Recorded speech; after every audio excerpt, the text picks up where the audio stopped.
progress now, but we can bring you back to the shoreline itself to give you an idea of what they are doing. You can see there's men on the shoreline literally pulling these ropes and pulling this deer along with the 3 rescuers to safety. You've got someone else almost at the shoreline that's sort of directing them and giving them a look, because that's your guy that has the vantage point. He's looking and saying, okay, we need to stop, you need to pull more to the left, you need to pull more to the right.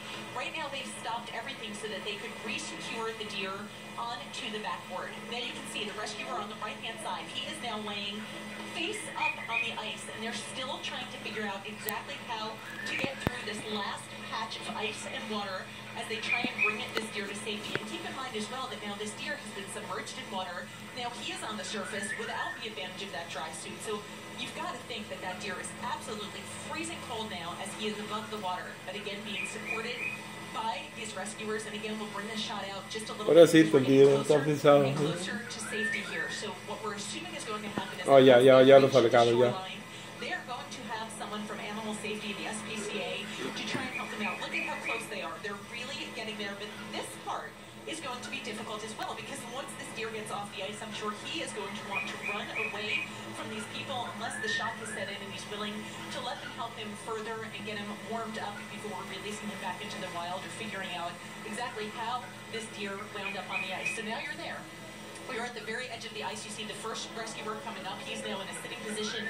You got the other one still laying down on the right side of that congelado, pobrecito. And the third one still No, ni se mueve. that deer, but that deer laying on the backboard and allowing the Pobrecito. rescuers to help him out. And while it looks like you're right at the edge of the water, you are still not out yet. You still have a little bit of water to get through, but they are really, this is an impressive operation. They've got 3 lines attached to them with people on the shoreline trying to help out.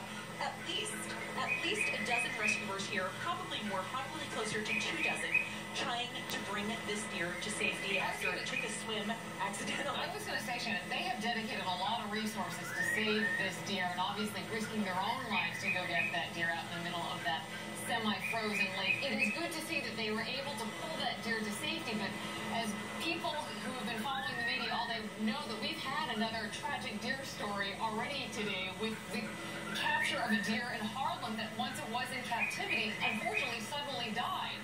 And certainly we hope that that will not happen once they, pull this deer to safety and probably try to warm it up in captivity before re-releasing it. So the other thing to note, though, is that, like I was saying, there's this new task force, this lightweight boat task force, and we have been looking live what appears to be that task force in action, showing what they're able to do.